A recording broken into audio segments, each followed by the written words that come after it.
presente para apontar e apresentar os números atualizados de casos confirmados, suspeitos de coronavírus.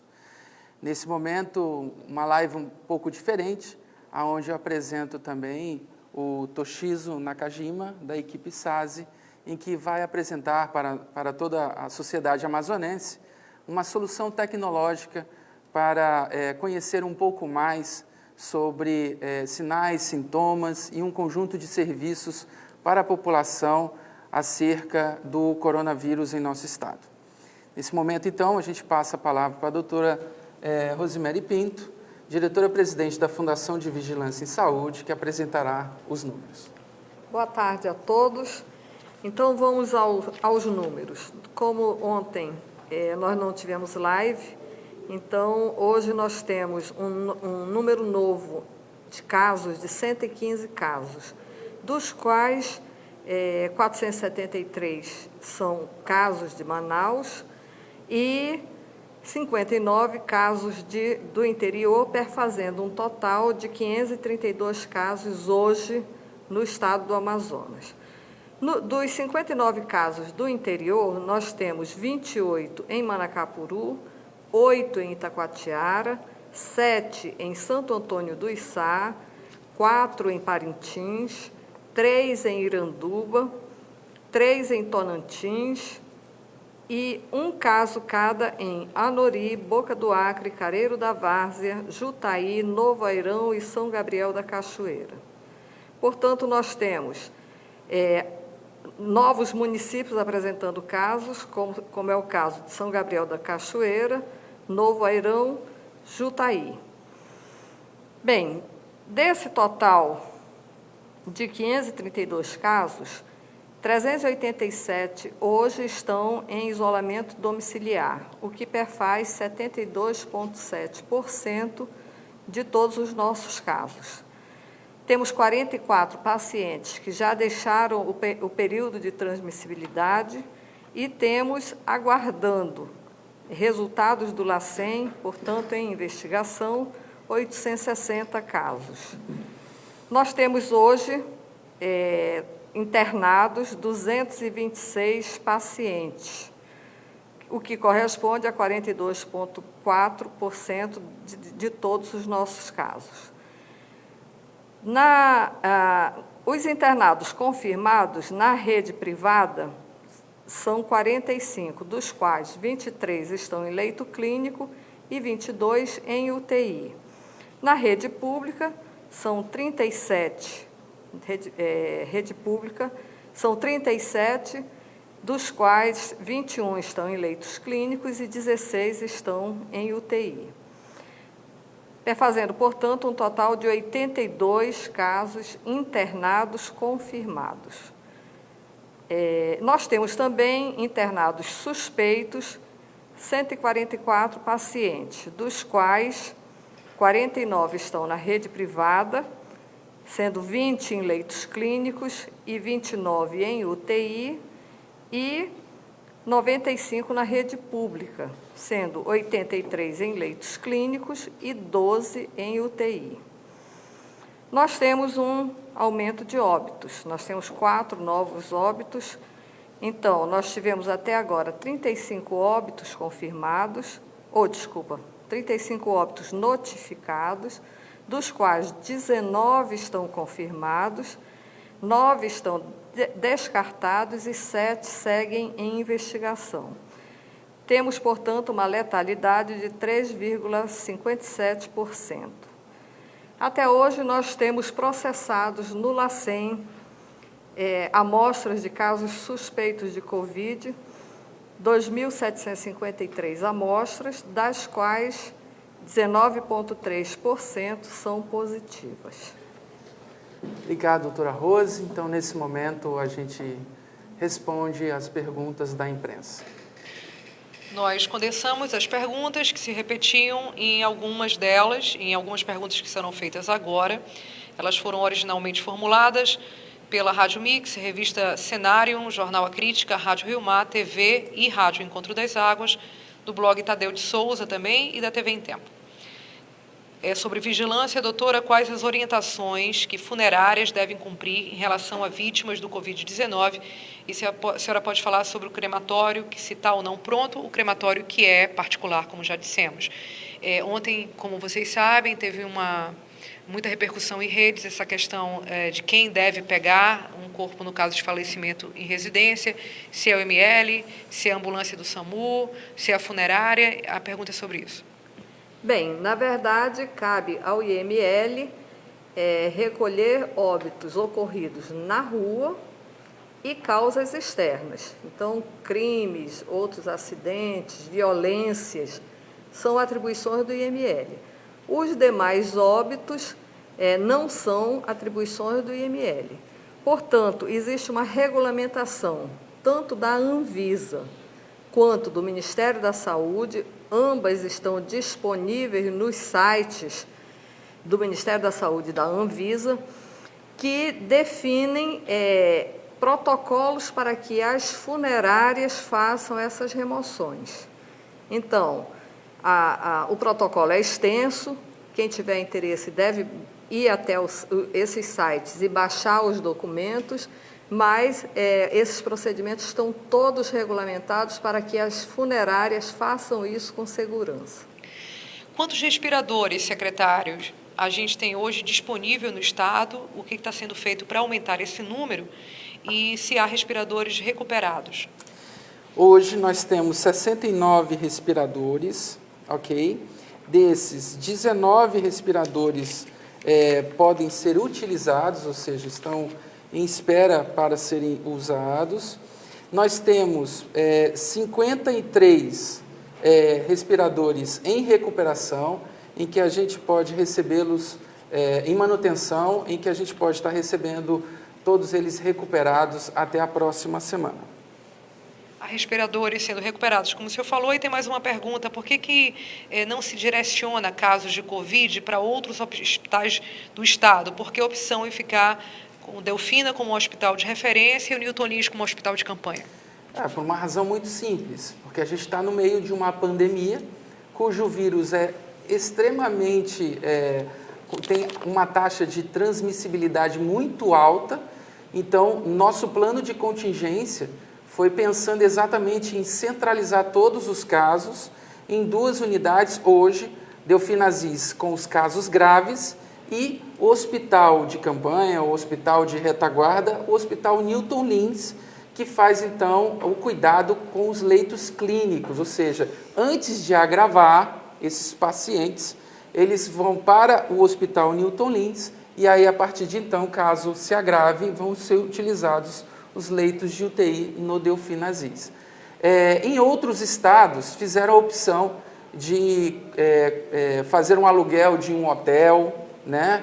Ou construir uma estrutura de campanha dentro de estádios, centros de convenções.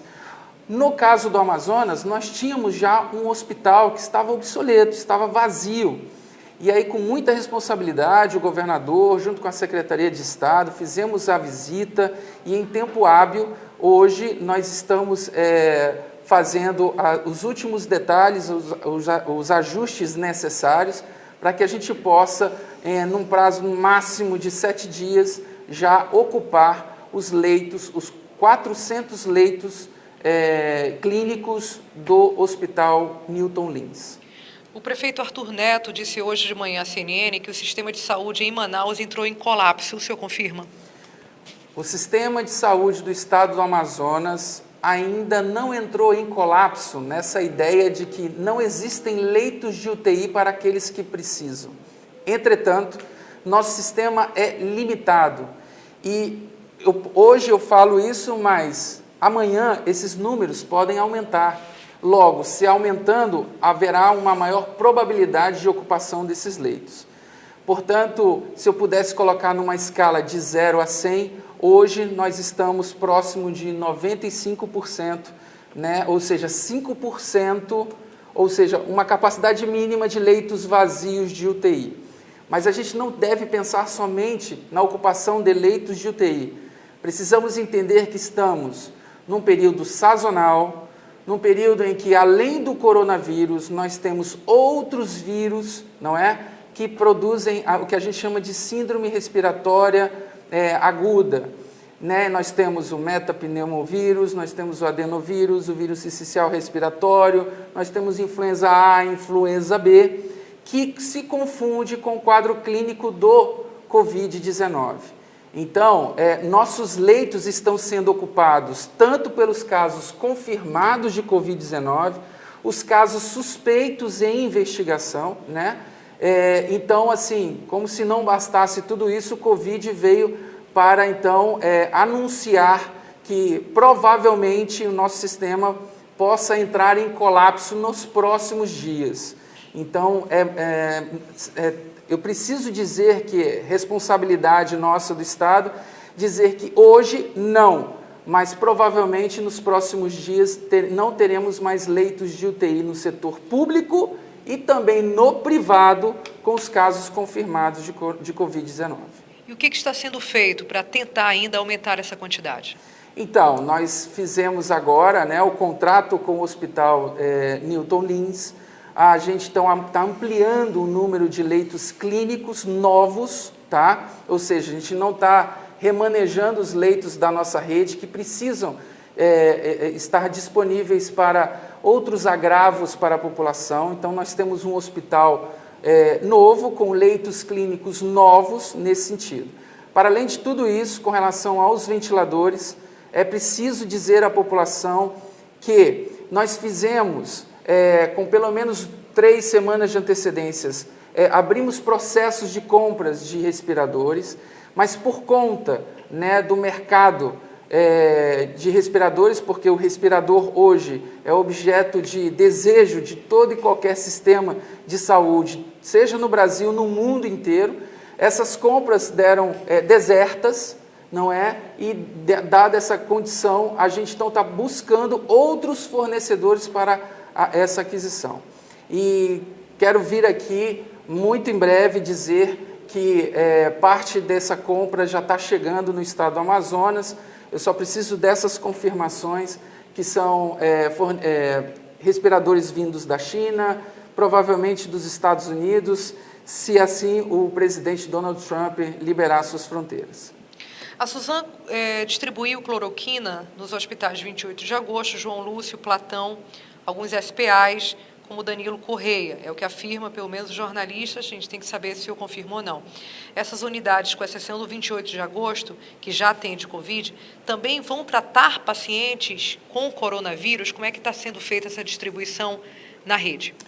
Então, existe uma nota técnica do Ministério da Saúde, em que deixa, de toda a nota técnica, deixa a cargo do médico o uso da cloroquina e também a associação dessa com a azitromicina, né, com os pacientes graves e também os pacientes suspeitos. Nós recebemos um conjunto de 600 tratamentos, ou seja, um total de 11 mil comprimidos de cloroquina, não é? A gente tem se reunido com os especialistas, médicos intensivistas, os próprios infectologistas, e estamos tratando disso numa nota técnica, e muito em breve essa nota técnica vai estar orientando o tratamento dos pacientes. Portanto, apesar de que a gente tenha feito a distribuição, a gente ainda vai começar, né, o protocolo de tratamento com esses pacientes essa semana. Mas eu acho que seria interessante a gente explicar a questão da sala rosa nesse momento, né? Quer dizer, é um primeiro atendimento para quem chega no pronto-socorro.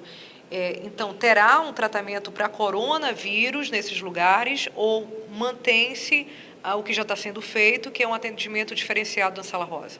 Então, as salas rosas são estruturas, né, espaços dentro das nossas unidades de saúde para fazer o acolhimento dos pacientes suspeitos de coronavírus.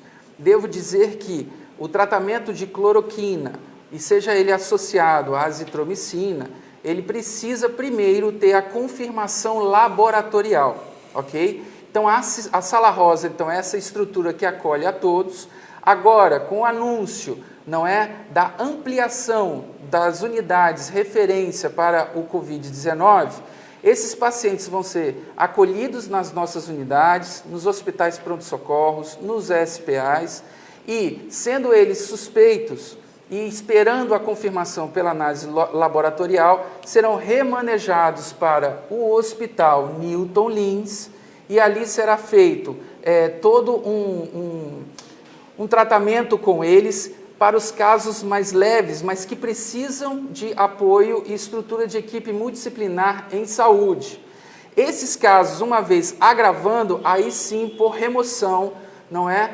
Eles vão ser remanejados para o Hospital Delfim Aziz. Essa foi a estrutura de guerra que a Secretaria de Estado está adotando para poder, então, a gente canalizar e, assim, evitar o maior contágio com outras pessoas, né, centralizando os casos confirmados e suspeitos, passando, portanto, das nossas unidades, levando para o Hospital Newton Lins e, a partir de então, se agravando e necessitando de estrutura de UTI, a gente repassa e faz a remoção desse paciente para o Hospital Delfim Aziz.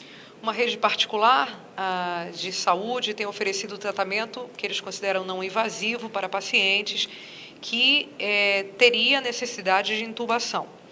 No caso, a SAMEL. O governo reconhece esse tratamento? Qual é a diferença entre esse tratamento e de pacientes que precisam de ventilação mecânica? A Secretaria de Estado de Saúde tem acompanhado de perto toda a evolução dos estudos e a inovação aplicada no tratamento de pacientes confirmados de Covid, junto ao Dr. Alberto, diretor-presidente da SAMEL. E a gente está fazendo uma avaliação nesse sentido para observar os resultados de fato que têm se observado e, a partir de então, uma vez observado e constatado que esses resultados são de fato, diminui o tempo de permanência nos leitos de UTI, né, e a gente tira ou não deixa se agravar os casos, a gente então vai adotar o protocolo e aplicar nos nossos leitos também. Mas perceba, a gente está fazendo isso de forma coletiva, não é? E assim, com observando os casos, estou com uma equipe de engenharia clínica, de fisioterapeutas que está observando esses casos e muito em breve a gente pode estar anunciando uma parceria nesse sentido de adotar esse tipo de protocolo também nos leitos públicos. Mas nesse momento a gente precisa dizer que estamos em reunião, em avaliação, para que a gente possa assim ampliar esse tipo de protocolo. Manter leito clínico, manter com uma ventilação desse tipo, alternativa, não invasiva, ou entubar, isso é uma escolha, é uma definição do médico. Exatamente. Então, a autoridade maior, né, da gestão clínica é o médico que vai observando o caso, é ele que vai determinar o uso ou não desse tipo de tecnologia. Doutora, tem mais duas perguntas aqui de vigilância. A gente pode dizer que existe um epicentro de casos em Manaus? Ele já atinge o coronavírus, população de baixa renda, e que medidas são adotadas para essa parcela da população? Na verdade, nós não podemos mais falar em epicentro. No início da epidemia, nós tínhamos os casos concentrados principalmente na zona oeste e na zona centro-sul da cidade. Hoje nós já temos os casos disseminados por toda a cidade e é claro que se está em toda a cidade, fatalmente vai afetar a população de menor renda. Várias medidas do governo do estado do Amazonas estão sendo tomadas no sentido de proteger essas populações, né? Inclusive do ponto de vista econômico. Eu estava aqui, enquanto ouvia o doutor Tobias falar os números de UTIs, os números de leitos, eu estava aqui pensando que a gente pode reduzir esses números, evitar a necessidade de UTI, evitar a necessidade de internação, evitar o agravamento e até mesmo a morte, se nós ficarmos em casa. se nós obedecermos todas as medidas que estão sendo preconizadas pelos decretos do governo, né? Se nós evitarmos nos expor. O vírus está circulando, as pessoas estão circulando com o vírus e a tendência é de agravamento. Ainda agora foi perguntado a respeito do pico, né? Do pico, quando seria o pico da epidemia. A gente prevê um aumento progressivo de casos a partir de agora. Então, nós temos até a segunda semana de maio com um período de grande preocupação com o aumento do número de casos de Covid. Esse número de casos, ele pode ser limitado e nós podemos ter, vamos dizer assim, um achatamento dessa curva, o que vai permitir que os pacientes graves tenham condição de ser atendidos, tanto na rede privada quanto na rede pública de saúde. Depende de você que está aí nos ouvindo, depende da sua atitude, depende de você evitar aglomerações, de você permanecer em casa. Se houver sintomas respiratórios, fique em casa, se isole, não tenha convivência com o restante da sua família, mantenha os seus objetos pessoais, toalhas, pratos, colheres, enfim, utensílios domésticos, mantenha separado, evite ao máximo transmitir o vírus, porque você pode estar tanto com o Covid como com qualquer outro dos vírus respiratórios desse momento. Todos são transmitidos da mesma forma. Então, as medidas de higiene, as medidas de etiqueta respiratória, evitar tossir na mão, tossir na curva do cotovelo, todas essas são medidas fundamentais para que nós evitemos a propagação dos vírus. E proteger as grávidas, proteger as crianças e principalmente os idosos, além de todos aqueles que têm comorbidade. Todos os nossos 19 óbitos, eles tinham ou hipertensão, ou diabetes, ou obesidade, ou associação dos três, tinham doenças cardíacas, tinham doenças pulmonares.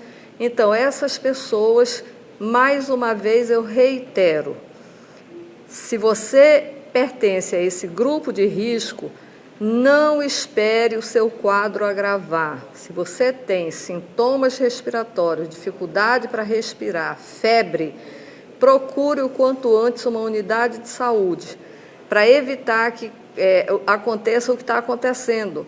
Muitas vezes os pacientes estão chegando, tanto na rede privada quanto na pública, eles estão chegando já num grau de comprometimento tão grande que eles, infelizmente, já não há mais o que se fazer. Várias tentativas de ressuscitação são feitas, mas os pacientes praticamente chegam para morrer nas unidades de saúde. Então, é necessário que cada um entenda a gravidade desse momento e haja de acordo com essa gravidade. Tome conta para proteger a sua vida, porque a vida é a sua. Então, você pode fazer alguma coisa para evitar adoecer, agravar e até mesmo morrer. A última pergunta, então, é sobre monitoramento de pacientes isolados em casa. Claro que a gente não tem nenhuma pergunta a respeito do call center, que será anunciado agora, e do aplicativo, né?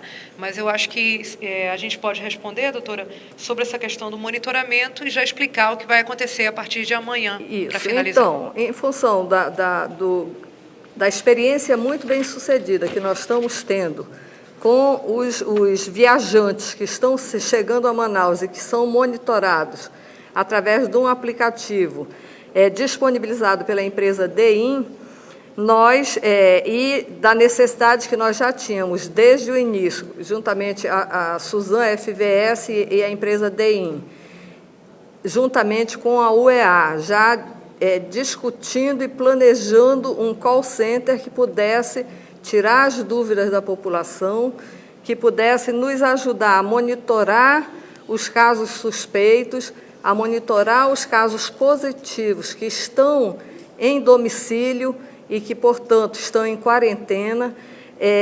Foi discutida uma solução tecnológica, como o doutor Tobias já colocou, que é uma solução mais ampla, não é apenas um call center que vai tirar dúvidas, mas é uma solução conjunta, onde nós vamos baixar um aplicativo e, a partir daí, nós tanto podemos tirar dúvidas, quanto podemos ser acompanhados por uma equipe de especialistas.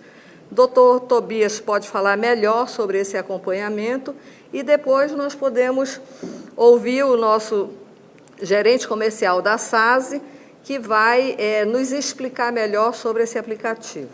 Pois é, Togiso, agora é com você. Explica para a população o que seria essa solução tecnológica e como vocês da SASE têm contribuído em parceria com o Estado para o combate ao Covid-19. Primeiramente, obrigado ao governo do Estado por nos permitir ajudar ao máximo nesse momento tão conturbado que é esse momento do coronavírus. Nós da SASE optamos em desenvolver um aplicativo juntamente com o governo do Estado para fazer o monitoramento de todos os passageiros, tanto do porto quanto do aeroporto do Estado, para auxiliar como uma linha de comunicação direta entre eles. Pelo segundo aplicativo, esse é o aplicativo principal, que é o aplicativo do cidadão, onde pode ser realizado o download por todas as lojas virtuais dos cidadãos, tanto Play Store quanto Apple. Ele está desenvolvido em todas as plataformas. O que é esse aplicativo? Nele a gente tem dois grandes centros. O que é? É o Centro da Informação, que nele está disponível todas as informações do governo do Estado, tanto para o lado da saúde quanto para outras situações. Tá? É disponibilizado também o site do governo do Estado dentro do aplicativo. Tá? Eu vou fazer brevemente aqui a apresentação do aplicativo na forma da plataforma, como funciona. Aqui nós temos a logo do aplicativo, SASE, tá? Eu vou clicar, esse é o aplicativo de todo cidadão do Amazonas. Juntos no Combate Covid-19 é o nome do app, tá bom? Para baixar ele está disponível como nome SASE nas plataformas virtuais, nas lojas virtuais. Aqui nós temos o centro de triagem, que é o Tenho Sintomas, que são quem responde essa triagem são os especialistas da Suzan. Chat de atendimento são os especialistas da UEA, ok? Aqui nós temos informações gerais. O que são essas informações gerais? São informações sobre o governo, o site do governo do Estado diretamente ligado sobre o Covid-19, tá? Aqui nós temos o cadastro do cidadão. Para que serve esse cadastro do cidadão? Para que o cidadão se identifique de uma forma, tanto pessoal quanto familiar. Nele nós temos aqui todo um formulário, tanto da questão pessoal quanto da familiar, com CPF, idade, cidade. E aqui é o cadastro da família, aqui é o início do isolamento domiciliar. O que isso significa? Se por algum motivo você foi ao trabalho, o seu superior viu que você não está em condições muito boas de saúde, você vai para casa e inicia o isolamento domiciliar. Aí, passados 14 dias, você encerra o fim do isolamento domiciliar no botão abaixo. São dois botões, um de início de isolamento domiciliar, o outro de fim do isolamento domiciliar. E, por último, o canal de notícias do governo. O que isso quer dizer? Que nesse canal, o governo do Estado vai entrar em comunicação direta. Repito, vai entrar em comunicação direta com o cidadão. Essa é a importância do aplicativo, gente. A gente tem que fazer o download, os cidadãos amazonenses têm que fazer o download do aplicativo. Vocês não estão sendo monitorados para casos de polícia, vocês estão sendo monitorados pela saúde. É uma comunicação direta entre o governo do Estado e vocês. Então, gente, pela questão da saúde pública mesmo, vamos ter essa comunicação direta para poder relatar o que está acontecendo no Estado. Tanto com vocês quanto com os familiares, que nós sabemos que muitas pessoas não têm essas condições de manejar um celular, mas tem quem saiba para ele, dentro de casa. Então, por favor, gente, fiquem em casa pelo bem da segurança. A equipe SASE agradece vocês. Só para dar um lembrete que vai ser posto em todas as redes sociais do governo, vai ter feito propaganda com código de ativação, que é a palavra junto. Então, vai ser imposto muito forte essa questão da propaganda para o aplicativo. Obrigado, Togiso.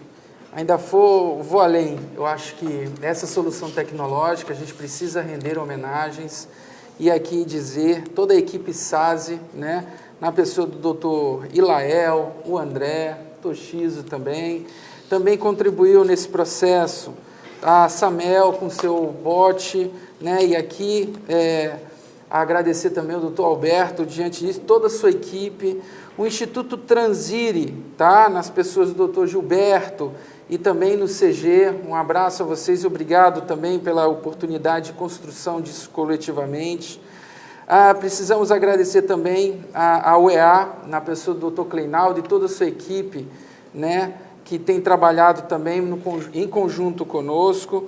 Queria também estender isso a todos os profissionais da rede da Suzano, os médicos, os enfermeiros, os psicólogos, que vão fazer parte, né, desse aplicativo, né, para fazer a telemedicina, porque esse é um recurso que esse aplicativo o cidadão vai ter condição de falar com o médico em tempo real, né? E também as equipes de tecnologia da informação, tanto da Secretaria de Estado da Saúde, quanto da Fundação de Vigilância e Saúde. Esse é o grupo de pessoas e o grupo de instituições que fez com que essa solução tecnológica pudesse aproximar as ações do governo do Estado, que quer proteger o cidadão amazonense.